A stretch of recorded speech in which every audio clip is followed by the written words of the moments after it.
सर्वमंगलमंगल्ये शिवे सर्वार्थसाधिके शरण्ये त्र्यंबके गौरी नारायणी नमस्तुते।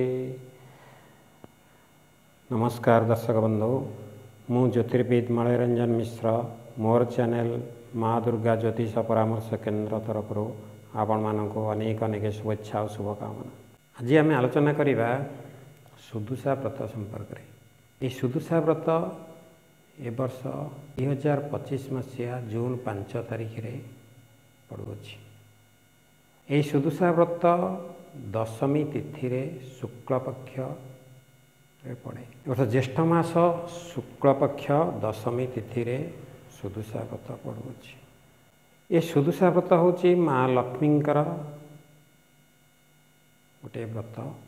जेमिति माँ लक्ष्मींकर गुरुवार ओषा करा जाए बा पूजा करा जाए, माण बसई पूजा करा जाए, माण बसई सही परी यही सुदुषा व्रत को मध्य पूजा करा जाए। ए वर्ष नुआ नववधू नवविवाहिता बहु माने मध्य ये व्रत करि परिबे। शास्त्र कहे जदि सुदुषा व्रत दिन विवाहर तिथि पड़ी थाए बा विवाहर तिथि थाए ताहाले से दिन नववधू माने प्रथम करी सुदुषा व्रत करि परिबे। ए वर्ष जून 5 तारिख 2025 मसीह विवाह तिथि अच्छी। यह कोहिनूर पांजी लेखा अच्छी। जेहेतु कोहिनूर पांजी श्री जगन्नाथ मंदिर रे प्रचलित, तेणु जून 5 तारिख सुदुषा व्रत नववधू माने करि परिबे। द्वितीय कथा है ये सुदुषा व्रतर नीति नियम बा पूजा विधि संपर्क में आसतु जानिबा। यह सुदुषा व्रत केमिति पालन करा जाए बा यार विधि विधान कौन थाए। सुदुषा व्रत पूर्व दिन अर्थात बुधवार दिन राति रे आपण माने घर को सुंदर भाव रे धोई देबे, लिपा पोछा करदेवे। कारण माँ लक्ष्मी सबुबले सफा सुतरा को भल पाती, परिष्कार परिच्छन्न को भल पाती। से दिन आपण राति रे घर समस्त काम सारी आपण घर को भल भाव रे सफा सुतरा करदेवा, धोईदेवे। गुरुवार दिन प्रत्युषर उठी ब्राह्म मुहूर्तर उठी आपण गोबर पानी रे गोटे घर मुख्य द्वार सम्मुख गोबर पानी रे आपण टिके लिपि देबे। गोबर पानी रे लिपि सारा परे आपण सेठी चाउलर पिठौ, चाउल को चूरी पानी गोलाई जो पिठौ करा जाए, से पिठौ रे आपण माँ लक्ष्मींकर पाद चिन्ह बा झोटी करिवे एवं 10 पाखुड़ा विशिष्ट पद्मफूल झोटी मध्य करिवे। कारण माँकर पद्मफूलर अच्छे अति प्रिय, 10 पाखुड़ा विशिष्ट पद्मफूल झोटीटे करेंगे। एवं आपणकर रोसई घर दुआर मुहर मध्य झोटी तैयारी करेंगे। एवं आपणकर जोठी भंडार घर बा कैश बॉक्स बा गडरेज आलमारी रखुचंती सेठी मध्य झोटी चिता पकेबे। यहाँ परे आपण ठाकुर घरे माँ लक्ष्मी की पूजा करवा प्रस्तुत करेंगे। एथिपाई आपण गोटे कलश आपण बसैबे। कलश तले आपण शुक्ल धान आपण देबे बा धड़ा धान देबे एवं मुरुज पकेबे। खड़ी कलश उपरे आपण पैड़ सालू कपड़ा रे गुड़ाई करी रखिबे। कलश भितर आपण सर्वस्वती देवे। जमती कलश बसा जाए सेमती आपण बसैबे। 10 गोटी पत्र थिबा आंब डालटे देवे। एठी 10 गोटी पत्र दिया जावार कारण होची माँकर आजिर पूजा रे सुदुषा व्रत पूजा रे सबु 10 गोटी एथरे व्यवहार करा जाए। सब 10 संख्यार व्यवहार करा जाए। से आपण कलश रे आमर 5टी 7टी दि जाए, किंतु एठी आपण 10 गोटी पत्र थिबा कलश आंब डाल देवे। तापरे आपण ପଇଡ଼ରେ ସାଲୁ କପଡ଼ା ଗୁଡ଼େଇ କଳସ ଉପରେ ରଖିବେ ଏବଂ ସାଲୁ ପଇଡ଼ ଉପରେ ଆପଣ କଜଳପାତି ବା ସିନ୍ଦୁର ଫରୁଆ ମଧ୍ୟ ରଖିବେ। ତାପରେ ମାଙ୍କର ଯେଉଁଠି ଆସନ ଯେଉଁଠି ବସେଇବେ, ଯେଉଁ ଖଟୁଲି ଉପରେ ଆପଣ ମାଙ୍କୁ ବସେଇବେ, ସେ ଖଟୁଲି ଆଗରେ ଆପଣ 10ଟି ପଦ୍ମ ପାଖୁଡ଼ା ଥିବା ପଦ୍ମଝୋଟିଟିଏ ଅଙ୍କନ କରିବେ ଏବଂ ମାଙ୍କର ଯେଉଁ ଖଟୁଲି ବସେଇବେ ସେ ଖଟୁଲିରେ ମଧ୍ୟ ଆପଣ ଛିଟା ଦେବେ, ପଠ୍ୟର ଛିଟା ଦେବେ ଏବଂ ଶୁକ୍ଳ ବସ୍ତ୍ର ବା ଲାଲ ବସ୍ତ୍ର ପରିହିତ ଶୁକ୍ଳ ବସ୍ତ୍ର, ଲାଲ ରଙ୍ଗ ଥିବ, ଧଳା ରଙ୍ଗ ଥିବ ଉକ୍ତ ବସ୍ତ୍ର ଆପଣ ପରିଧାନ କରିବେ ଏବଂ ମାଙ୍କର ଖଟୁଲିରେ ମଧ୍ୟ ଶୁକ୍ଳ ବସ୍ତ୍ର କିମ୍ବା ଲାଲ ବସ୍ତ୍ର ଆପଣ ଦେବେ। ଶୁକ୍ଳ ପରିହିତ ଲାଲ ବସ୍ତ୍ର ଆପଣ ଦେଲେ ଭଲ ଏବଂ ମାଙ୍କୁ ଯଥାବିଧି ଆପଣ ସେଠି ବସେଇବେ। ବସେଇ ଆପଣ ହଳଦୀ ପାଣିରେ ମାଙ୍କୁ ସ୍ନାନ କରିବେ। ସ୍ନାନ କରିସାରି ଆପଣ ପଞ୍ଚାମୃତରେ ମଧ୍ୟ ସ୍ନାନ କରିବେ। ତାପରେ ଆପଣ ମହାଲକ୍ଷ୍ମୀଙ୍କର ମନ୍ତ୍ର, ମହାଲକ୍ଷ୍ମୀଙ୍କର ଗାୟତ୍ରୀ ମନ୍ତ୍ରରେ ଆପଣ ପୂଜା କରିବେ। ମହାଲକ୍ଷ୍ମୀଶ୍ଚ ବିଦ୍ମହେ ବିଷ୍ଣୁପତ୍ନୀଶ୍ଚ ଧୀମହି ତନ୍ନୋ ଲକ୍ଷ୍ମୀ ପ୍ରଚୋଦୟାତ୍। ଉକ୍ତ ମନ୍ତ୍ରରେ ଆପଣ ପୂଜା କରିବେ। କଳସକୁ ବିଧି ମୁତାବକ ଆପଣ ବସେଇ ସାରିଲା ପରେ ତାର ପୂଜା ଅର୍ଚ୍ଚନା ମଧ୍ୟ କରିବେ।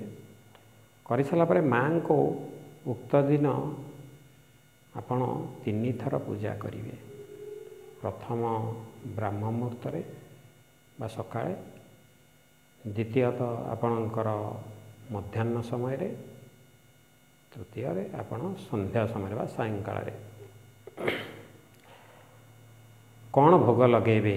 ଆପଣ ସକାଳୁ ବ୍ରାହ୍ମ ମୁହୂର୍ତ୍ତରେ ଯେଉଁ ପ୍ରଭାତ ସମୟରେ ଆପଣ ଠାକୁରଙ୍କୁ ପୂଜା କରିବେ, ଆପଣ ସେଠି 10 ପ୍ରକାର ଫଳ ଏବଂ 10 ପ୍ରକାର ଫୁଲ ମଧ୍ୟ ଆପଣ ଦେବେ। ଯଦି 10 ପ୍ରକାର ଫୁଲ ନ ପାଉଛନ୍ତି ଆପଣ ପଦ୍ମଫୁଲ, 10 ପାଖୁଡ଼ା ପଦ୍ମଫୁଲ ଥିବା ଗୋଟେ ପଦ୍ମଫୁଲ ମଧ୍ୟ ଦେଲେ ମା ମଧ୍ୟ ସନ୍ତୁଷ୍ଟ ହେବେ।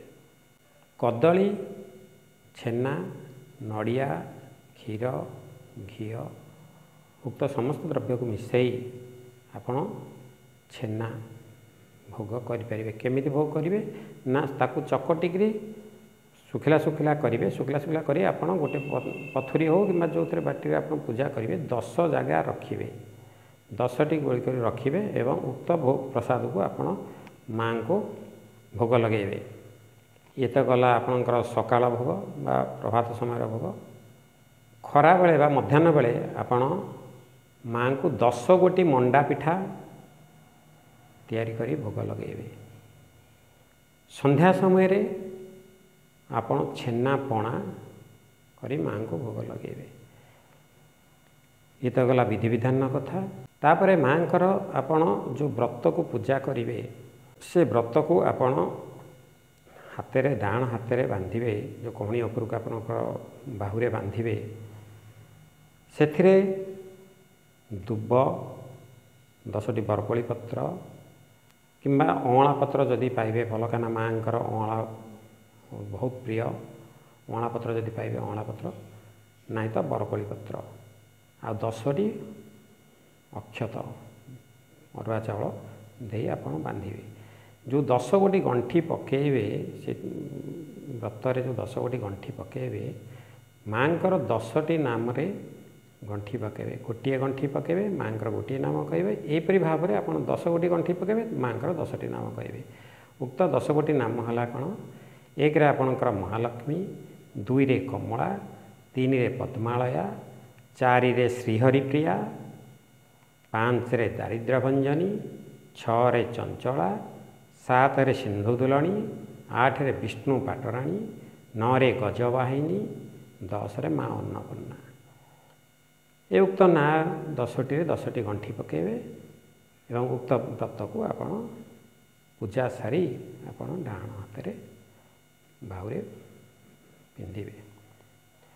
ଆଉ କ'ଣ କରିବେ ନା ଆପଣ ମାଙ୍କର ସୁଦୁଷା ବ୍ରତ ବହିକୁ ପାଠ କରିବେ। ମା ସବୁବେଳେ ପରିଷ୍କାର ପରିଚ୍ଛନ୍ନତା ଉପରେ ମା ବହୁତ ସନ୍ତୁଷ୍ଟ ହୁଅନ୍ତି। ତେଣୁକରି ସବୁବେଳେ ଆପଣ ପରିଷ୍କାର ପରିଚ୍ଛନ୍ନ ସଫାସୁତୁରା ବସ୍ତ୍ର ପରିଧାନ କରିବେ ଏବଂ ସଫାସୁତୁରା ଜାଗାକୁ ମାଙ୍କର ଜାଗା ଯେଉଁଠି ପୂଜା କରିବେ ସେ ଜାଗାକୁ ସଫାସୁତୁରା ରଖିବେ ଏବଂ ଭଲ ଭାବରେ ଆପଣ ଉକ୍ତ ଦିନ ପୂଜା କରିବେ। ଏହାଦ୍ୱାରା ମା ମହାଲକ୍ଷ୍ମୀ ସନ୍ତୁଷ୍ଟ ହୋଇଥାନ୍ତି ଏବଂ ଭକ୍ତଙ୍କୁ ଆଶୀର୍ବାଦ ପ୍ରଦାନ କରିଥାନ୍ତି। ଦଶକେରା ଦୁବ ମନେ ରଖନ୍ତୁ, ଦଶକେରା ଦୁବ ମାଙ୍କୁ ଅର୍ପଣ କରିବେ। 10ଟି ବରକୋଳି ପତ୍ର ଆଉ 10ଟି ଅଁଳା ପତ୍ର, ଯଦି ଅଁଳା ପତ୍ର ନ ପାଇବେ 10ଟି ବରକୋଳି ପତ୍ର ଦେବେ। 10କେରା ଦୁବ, ଶ୍ଵେତ ଫୁଲ ଆପଣ ମାଙ୍କୁ ଅର୍ପଣ କରିବେ। ଏ ତ ଗଲା ଆପଣଙ୍କର ସୁଦଶା ବ୍ରତର ପୂଜା ବିଧି ବା ନିୟମ। ଖାଇବେ କ'ଣ ସେଦିନ? ଯେଉଁମାନେ ଓଷା ବା ବ୍ରତ ଧାରଣ ପୂଜା କରିବେ ସେମାନେ ସେଦିନ ଫଳ ଆହାର କରିବେ। ଅନ୍ନ ତ ଖାଇବେ ନାହିଁ କିମ୍ବା ଶସ୍ୟ ଜାତୀୟ ଜିନିଷ କିଛି ଖାଇବେ ନାହିଁ, ଆପଣ ଫଳ ଆହାର କରିବେ। ତେଣୁକରି ଆପଣ ସେଦିନ ଫଳ ଆହାର କରିବେ କିମ୍ବା ଯଦି ଶାଗୁ ପକାଇ ଖାଇପାରିବେ, ଶାଗୁ କଦଳୀ ଖାଇପାରିବେ, କିନ୍ତୁ ଅନ୍ନ ଖାଇବେ ନାହିଁ।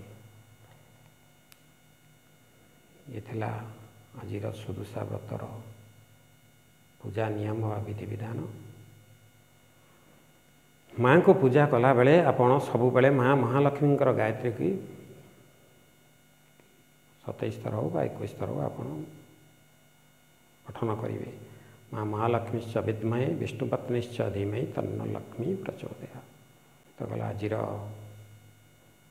ସୁଦଶା ବ୍ରତ ନିୟମ ବିଷୟରେ ବା ବିଷୟରେ। ଆସନ୍ତା ଅଧ୍ୟାୟରେ ଅନ୍ୟ ଗୋଟିଏ ନୂଆ ବିଷୟ ନେଇ ଆଲୋଚନା କରିବା। ସେତେବେଳେ ପର୍ଯ୍ୟନ୍ତ ରହୁଛି। ନମସ୍କାର। ଜୟ ଜଗନ୍ନାଥ।